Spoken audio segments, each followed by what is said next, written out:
오늘 말씀의 주제는 자라가는 교회라는 주제로 교회에 대한 말씀을 함께 나눠보고자 합니다. 그래도 한 해 동안 교회를 사랑하는 마음에 대한 주제로 우리가 함께 한 해를 보내기에 때마다 한 번씩 교회에 대한 이야기를 여러분들과 함께 나누고자 합니다. 에베소서 4장 11절부터 16절의 말씀입니다. 여러분, 사람마다 개성이 있죠. 캐릭터가 있습니다. 각자마다 저를 생각하는 여러분들이 저를 보시면 저의 개성이 있을 거고요, 저의 캐릭터가 있겠죠. 교회 공동체에서도요, 마찬가지로 교회도 캐릭터가 있습니다. 보통 이렇습니다. 그래서 사람들이 무슨 교회, 그 교회는 그런 교회야 라고 말할 때 그것은 교회 이미지이기도 하고 교회 캐릭터이기도 합니다. 송지동 교회를 가보니 이런 교회네 라고 말하면 그것은 교회 캐릭터예요. 사람들이 교회를 생각하는 이미지이기도 합니다. 제가 최근에 기도하다가 마음에 와닿는 단어가 있어서 예배 때 종종 말한 단어가 있어요. 최근입니다. 어떤 단어냐면 살아있는이라는 단어입니다. 그래서 그런 기도가 되더라고요. 송지동 교회가 살아있는 교회가 되었으면 좋겠다, 그런 기도예요. 그래서 말씀이 살아있는 교회, 할렐루야. 기도가 살아있는 교회, 찬송이 살아있는 교회, 송지동 교회는 그런 교회야 라고 있었습니다. 기도는 응답될 줄 믿습니다. 왜냐하면 나의 교회를 사랑하는 성도들이 모였기에 하나님의 교회를 생각할 때마다 교회는 그러한 역사가 일어날 거라고 생각이 됩니다. 자, 그렇다면 교회는 어떠한 캐릭터를 가져야 될까요? 여러분, 모든 교회 공동체의 성장 목표는 동일합니다.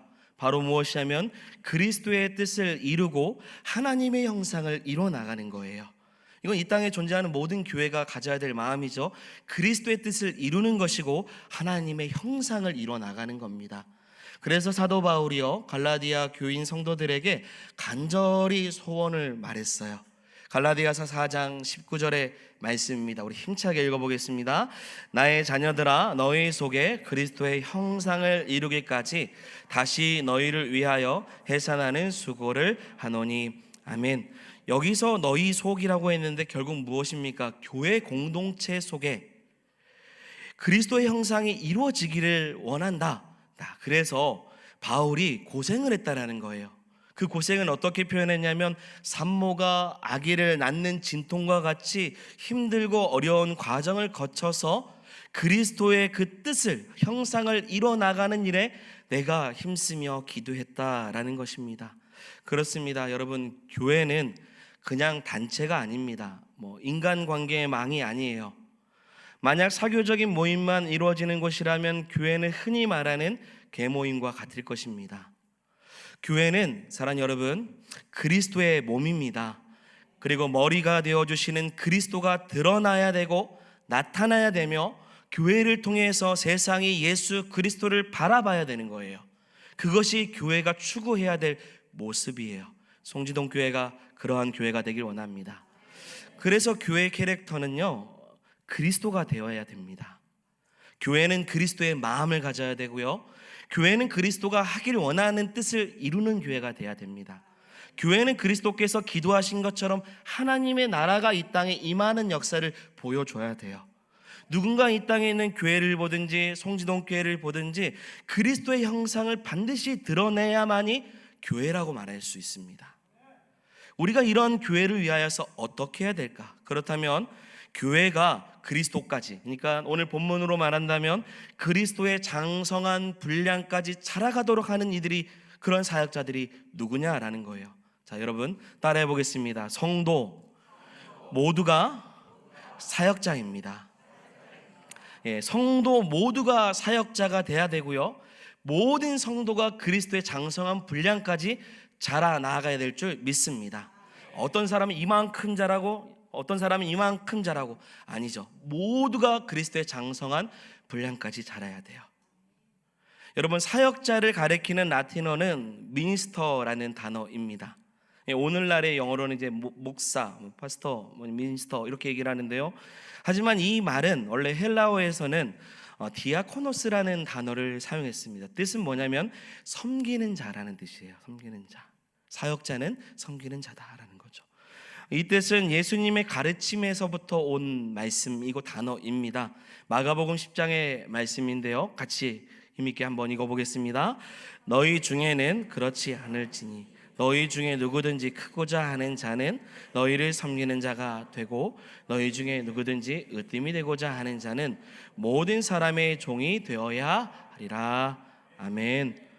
모든 사람이 섬기는 자, 사역자, 그것이 주님께서 우리에게 원하시는 모습이라는 거죠. 에베소서 본문으로 다시 돌아오면 교회가 세워져서 그리스도의 장성의 분량에 이를 수 있도록 성도들을 키우는 이유는 단 하나였어요. 바로 무엇이냐면 성도의 봉사라고 합니다. 이게 왜 우리가 성장해야 되냐? 우리가 왜 성숙해야 되냐? 결국은 하나님을 섬기기 위한 거예요. 그것이 오늘날의 표현으로 한다면 사역이죠. 미니스트리라는 거죠. 그리스도인 모두가 사역자입니다. 사역자라는 말이 아닌 의미로 쓰는 단어가 있어요. 여러분, 사역자가 아니라는 의미로 쓰는 단어, 우리가 흔히 쓰는 단어가 있는데 그게 뭐냐면 평신도라는 단어예요. 성경에 없는 개념입니다. 그런 개념 없어요. 여러분, 현대 교인들의 병이 있어요. 현대 교인의 병입니다. 어떤 병이냐면 이른바 소비자 그리스도인이라는 병이에요. 소비자 그리스도인. 소비자 마인드의 그리스도인은요, 흡사 시장에서 물건을 구매하며 장바구니를 채우듯 교회를 자신의 기대를 충족시키는 것으로만 여긴다는 거죠. 아니라고 생각이 됩니다. 우리 성도님들은 아니에요. 어떤 교회가 좋은 프로그램이 있는가? 성도들의 생활 수준은 어떠한가? 교회가 나를 잘 이해해 주는가? 이런 분들도 있어요. 그 교회는 밥을 잘 주는가?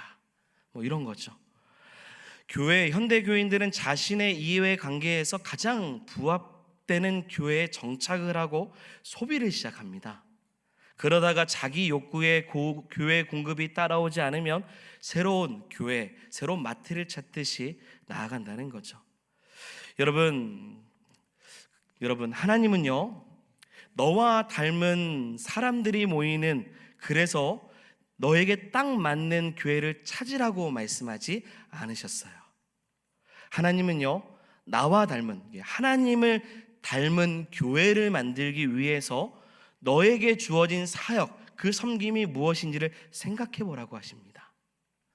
교회가 주님을 닮고 그 주님을 닮는 교회를 위해서 내가 무엇을 해야 될지를 주님은 원하신다는 거예요. 내가 충족되는, 소비되는 그 교회가 아니라 그리스도의 형상을 앞으로 만들어 가야 될 교회를 생각하면서 교회에 나아간다는 거죠.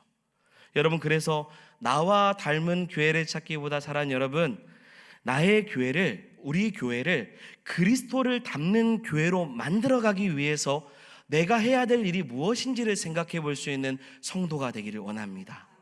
목사는 목사답게 우리 송지동 교회가 어떻게 하면 그리스도를 더 닮을 수 있을까를 생각하며 교회를 섬기는 거예요. 그래서 본문에서 언급하는 사도가 나와요. 선지자가 나옵니다. 복음 전도자가 나와요. 목사와 교사가 나옵니다. 이런 리더십을 통해서, 직분자들을 통해서 모든 성도가 사역자로서 봉사하는 일에 온전케 하게끔 구비시키는 일을 하는 사람들이 중직자들인 겁니다. 왜냐하면 모든 그리스도인들이 사역자가 되어야 되기 때문이죠. 직분자뿐만 아니라 모든 성도들입니다. 자, 말씀 같이 다시 볼까요? 11절, 12절 말씀 읽어보겠습니다. 그가 어떤 사람은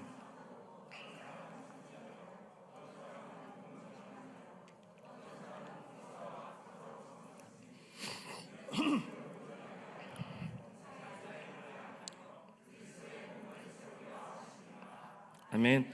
다시 지금 말씀 띄워주시고 11절, 그렇게 삼으신 이유, 이는 성도를 온전하게 하여 뭐예요? 봉사의 일을 하게 하며 그리스도의 몸을 세우게 하기 위해서 어떤 사람은 사도로, 어떤 사람은 저 일로 하나님께서 불러주셨다는 거죠. 여러분, 12절에 온전하게 하여라는 단어가 나왔는데요, 좀 헬라어로는요, 죄송합니다, 그냥 얘기하겠습니다. 카타르티스몬이라는 단어를 씁니다. 이게 온전하게 하다라는 뜻이에요. 근데 이 단어가 주는 의미가 무엇일까? 여러분, 마가복음 1장 19절에 보면 세베대의 아들 야고보와 요한이 이 그물을 깃는 그런 장면이 나옵니다. 이유는 그물이 헤어졌고 구멍이 생겼기 때문에 그물을 다시금 잇는 거예요. 여러분, 구멍이 난 그물을 잇는 행위를 가리킬 때 쓰는 단어가 뭐냐면 카타르티조라는 동사를 씁니다. 자, 이 단어가 명사형으로 바뀌었을 때 어떤 단어로 되냐면 오늘 본문에 나오는 온전하게 하다라는 뜻이에요. 그물을 제대로 쓸 수 있도록 기워서 온전하게 만든다. 여러분, 이미 그물입니다. 그물이라는 도구지만 쓰임을 받을 수 있도록 깃는 거, 회복시키는 거예요. 이게 온전케 한다는 거죠. 이걸 누가 하는 거예요? 직분자가 하는 겁니다. 모든 성도들이 함께 인생에 구멍이 나 있다고 하면 하나님을 온전히 바라볼 수 있도록 깃는 역할을 하는 게 중직자가 하는 일인 거죠. 여러분, 카누 아시죠? 커피 말고요. 커피 말고 긴 배, 카누. 카누는 제대로 가려면 카누 안에 있는 모든 사람이 다 함께 호흡을 맞춰 노를 저어야 합니다. 잘못하면 깨지고 다치고 뒤집어지고 똑바로 나아갈 수 없습니다. 하지만 잘 훈련받아서 함께 협력해서 각자의 역할을 잘하면 아주 기분 좋게 빠른 속도로 미끄러져 나가기 시작하는 거죠. 그리고 성취감을 가질 수도 있습니다. 자, 우리가 교회를 세우는 일은 사실 이와 같이 카누를 모는 것과 같다고도 비유할 수 있습니다. 카누 안에 있는 모든 사람들이 함께 노를 젓는 거예요. 그런데 원리가 있습니다. 반드시 지켜야 될 규칙이 있어요. 그게 바로 뭐냐면 노를 젓는 법을 배워야 된다는 거예요. 자기 위치에서, 자기가 있는 자리에서 어떻게 해야 될지를 생각하며 배워나가는 거예요. 이를 위해서 훈련시키고 도와주는 사람들이 바로 11절에 나오는 사도, 선지자, 목사, 교사인 거예요. 여러분, 이기적인 사람은요, 자기만 할 줄 아는 사람입니다. 사람을 키우지 못하는 사람이에요. 다음 주자를 키워야 하는데 말은 키워야 된다고 하지만 사실 정작 그 일을 위해서 사람을 키우는 일의 노력과 관심을 본인부터 갖지 않아요. 여러분, 성도들은 모두 사역자입니다. 목사는 성도들이 사역할 수 있도록 구비되는 그러한 삶이 될 수 있도록 키워나가야 돼요. 그래서 기도하는 거예요. 하나님, 우리 성도님들 어떠한 일을 통해 하나님께 더욱더 섬길 수 있는지, 한 해를 마무리하고 또 새해를 맞이할 때 어떠한 역할과 직분을 통해 하나님 앞에 나아갈지를 생각하는 거죠. 우리는 모두 자신에게 주어진 은사를 가지고 함께 사역해야 됩니다. 모든 은사는 그리스도의 몸을 세워나가는 거예요. 은사는 봉사를 위해 주신 것입니다. 은사를 잘못 사용해서 자신의 영광을 드러낸다면 그건 은사라 말하기 어렵습니다. 은사는 내 몸을 위한 것이 아니라 당신을, 여러 사람을 위해, 너를, 주님의 몸을 위해서 사용되는 것이죠. 개인은 불완전해요. 그러나 모든 것이 합력해지면 온전한 사람이 되는 것입니다. 우리 모두가 같은 몸 안에 있는 줄 믿습니다. 다르게 떨어져 있는 몸은 없어요. 함께 한 몸을 이뤄나가 있는 하나님의 자녀예요. 각 지체별로 주신 귀한 자리에서 하나님을 섬길 때 그리스도가 머리가 되어주시고 아름다운 몸을 만들어가는 역사가 일어나는 것입니다. 그래서 내 은사를 잘 쓸 뿐만 아니라 다른 사람의 은사를 잘 활용할 수 있도록 도와줘야 되는 것도 교회가 해야 될 일입니다. 그래서 교회는 그 은사를 적재적소에 배치하는 것이고, 교인들은 서로 다름을 인정하면서도 은사를 가진 사람들이 일할 수 있도록 건강한 관계를 맺어야 됩니다. 그래서 사랑하는 여러분, 그리스도의 장성한 분량까지 나아가는 성도가 되기를 소망합니다. 가끔 이런 말을 하시는 목회자, 목사님들이 계셔요. 자신은 한 번씩, 일주일에 한 번씩 혹은 몇 주에 한 번씩 교회 식당에서 주일날에 설거지를 돕기도 하고 주일에 성도들을 위해서 음식을 함께 만드는 일들도 한다라는 말을 하시는 목사님들도 있습니다. 그 말을 하는 대표적인 이유는 뭐냐면, 강단에서는 목회자이지만 내려와서는 교인의 한 성도이기 때문에 그리스도인답게 함께 협력한다라는 의미죠. 그 의미에서는 참 좋습니다. 자, 그런데 여러분, 제일 잘하는 것을 해야 되는 겁니다. 제일 잘하는 일을 하라고 부른 자리예요. 목사를 얘기하는 게 아니라 그 일을 잘하면 모범이 돼요. 다른 일을 하는 것은 함께 협력하는 일이 되는 겁니다. 성도는 자신에게 주어진 은사를 가지고 잘 쓰임받을 수 있는 자리에 있어야 됩니다. 그리고 그 자리에서 하나님을 섬겨야 돼요. 어제 토요일에 그 식당에서 고추를 따고 계시더라고요. 저는 이제 고추를 따고 있는데 그냥 멀리서 인사 한번 하고 돌아갔습니다. 왜냐하면 제가 할 일은 고추를 따는 일이 아니기 때문입니다. 그 시간에 제가 할 일은 청년들과 함께 양육하는 시간이었기 때문에 목사가 제일 잘해야 될 일을 하는 것이죠. 마찬가지입니다. 사랑하는 여러분, 자라가는 교회는 자신이 있어야 될 자리에서 그 자리에 함께 협력해 나가는 겁니다. 그리고 그 일을 잘 감당하고 또 다른 일을 함께 돕는 거예요. 도울 수 있을 때 돕는 거죠. 오히려 말릴 겁니다. 성도님들은 제가 만약에 토요일 날에 하루 종일 교회 공사한다고 붙어 있으면 그거 더 꼴보기 싫으실 거예요. 가장 좋은 자리에 배치해 있는 것이 가장 아름다운 모습입니다. 자, 그래서 여러분, 우리가 어디에 있어야 될지를 잘 알고 자라 나아갈 수 있는 교회, 그리고 성장할 수 있는 교회, 믿음을 키워 나아가는 교회가 될 수 있도록 나를 사용해 달라고 말할 수 있는 우리 모두가 되기를 주의 이름으로 축원드립니다. 아멘. 우리 함께 찬양하겠습니다. 우리 사용하소서. 우리 함께 찬양하겠습니다. 우리에겐 소원이 하나 있네. 주님 다시 오실 그날까지 우리 가슴에 새긴 주의 십자가 사랑 나의 교회를 사랑케 하네. 주의 교회를 향한 주의 교회를 향한 우리 마음, 희생과 포기와 가난과 고난, 하물며 죽음조차 우리 막을 수